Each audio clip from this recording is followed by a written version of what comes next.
Shalom. Blessings to you and yours. Welcome to the message of Yahu. I am your host for today, Uzul Yahu, a voice crying in the wilderness. You know, in that our world is faced with a crisis, without question, it has created and altered the most of our lives. It has created situations that most of us were not prepared for, most of us. Nevertheless, there are some in this crisis whose troubles, trials, and sufferings are so great, perhaps feels that their whole life is a crisis. It could be because when you made the choice to marry, you didn't necessarily have the right knowledge, information, understanding about the institution. Nevertheless, you proceeded with the choice that you'd made. And to discover that with the passing of time, the person that you thought was the right person for you eventually turned out to be someone else. And so you determined that you made the wrong choice. Nevertheless, life goes on. And the crisis, as far as relationships are concerned, when we make the wrong choices, oftentimes we have to live with it. Again, we make the necessary adjustments. And I think that when we determine that we have made the wrong choice as far as including someone into your lives, then whatever those adjustments are, we want to be sure, absolutely, positively sure, that with this alteration, that our steps are being guided by the Elohim, the Almighty. We want to be absolutely sure about that. Because after all, whether it be platonic, casual, or intimate, we want his approval that we have made the right choice. And of course, if we are allowing him to lead us, he can't go wrong. And so it's kind of interesting, my friends, brothers and sisters, neighbors around the world, it's kind of interesting as to when we or one have had the experience, or has had the experience of becoming a recipient of the love from above, even when we are faced with crisis. Oh, yes, he helps us to get through them. Oh, what a relief it is. He helps us to get through them because we're not naturally equipped to handle opposition. I was about to say this kind of opposition, but we're not equipped in and of ourselves to handle opposition. Why is it, my friends, that way? Well, it's simply because that's the way we're made. You know, oftentimes the question is raised, why? Why did this happen? Why did that happen? Why did he take my wife away from me?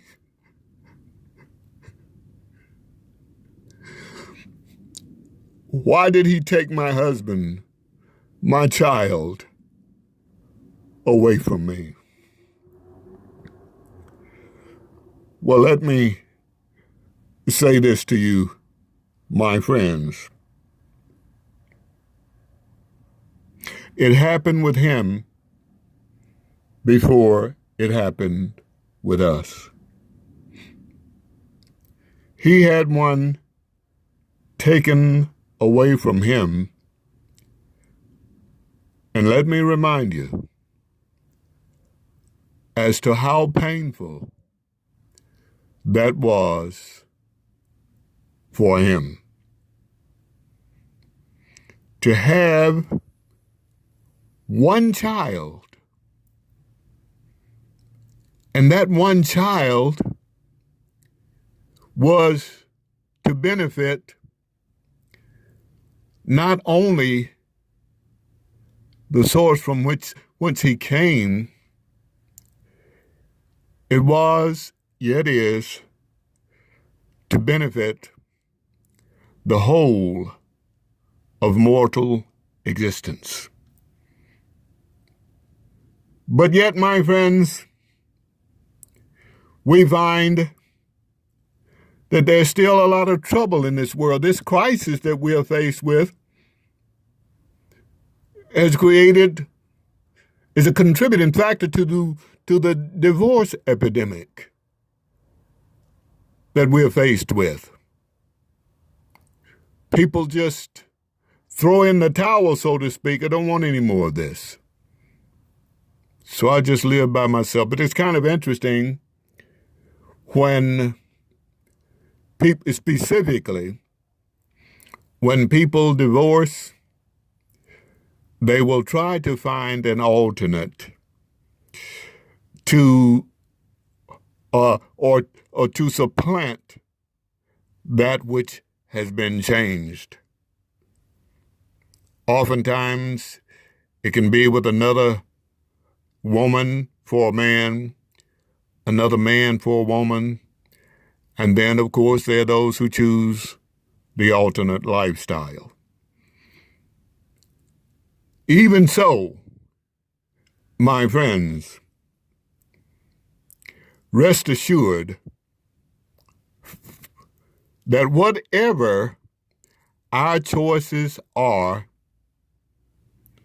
it doesn't change who he is. Who is he? Who is this person that has such a presence that the winds obey his voice? The roaring of the waters cease at the sound of his utterance. Who is he? Where is he? Where does he come from? Why is he allowing all of this to take place if he is who he say he is? Why is he doing this? Well, let me share something, perhaps on the personal side, not epitomizing or trying to make self the object of this discourse, but just want to share some things with you. When my wife died, I might have shared this with you before, and if I did, please accept my shortcoming. When she died, watching her die was so painful that the memory won't go away. Occasionally, I think about her. But then almost every day, there's something that transpires here in this household and or while we're out and about. There's something that transpires that reminds us of her. One of the things that I just thought of, seeing the sun playing peekaboo with us behind the clouds on a bright, sunshiny, cloudy day, partially cloudy. She said one day when we were visiting out of state, she said, "It's such a lovely day." And indeed, it was. Even though it's partially clouded here, it is still such a lovely day. And so, with the way that she died, I question, why? Why did you allow it to take place in this fashion? And it seems that the Spirit of Truth said to me, okay, I hear you. I hear what you're saying. I know what you're saying because I knew you would say it even before you come from your mother's womb. Why did I allow this to take place? Now, understand that I lost the only child that I had. I gave him up for the cause to be included of the woman that you chose to incorporate into your life. And I allowed 56 years, 8 months, and 6 days, not to include the 2 years that we dated. I allowed you to have that experience. So I loved her before you did, understand. In fact, I loved the children that you had before you did. I'm always first. Not on an ego trip, but I am always ahead of anyone else. And if it were not so, there would be no love from above. So remind your neighbors and friends that this crisis is but a thimbleful of what I can do and or what I can allow to take place in this world. But he would have us to know and understand, my friends, brothers and sisters, he would have us to know and understand, once again, that as traumatic, as unthinkable, as painful and unloving as it would appear to be, Again, it doesn't change the love that he has for us. And I'm so grateful to him, my friends, because the time that he allowed for Mary and I to spend together, that love that we had, it eventually became the adhesive that kept her and I together. It was his love. You see, now if I didn't mention this one before, there was an entertainer. His name, if I remember correctly, was Clyde McPhatter. And he recorded one that's called A Lover's Question. He said, I'd like to know when I'm not with her, is she still true to me? It's a lover's question I want to know.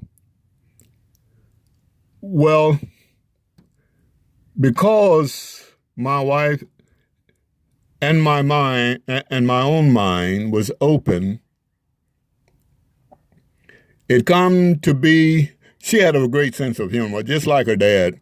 Sweet, kind, lovely like her mother, but that tough side, that humor side, she garnered from her father, her earthly father.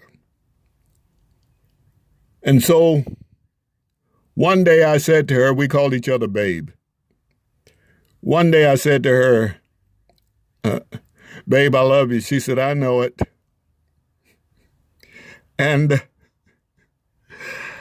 on another occasion, when she was in the state of demising, but yet she was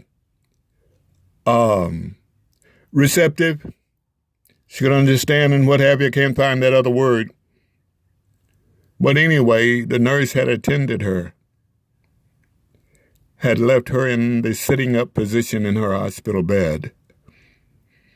And so I said to her, oh, she raised the bed so I could come over and kiss you. She said, well, get on over here then. You see, what I'm trying to stress unselfishly, my friends, what I'm trying to express and share with you is about the greatness of his love. You understand, remembering her sometimes is painful. But I don't think it would be that way if it wasn't for the love of Yahuwah. I look out at people in this crisis, and you would think that the masses, their minds and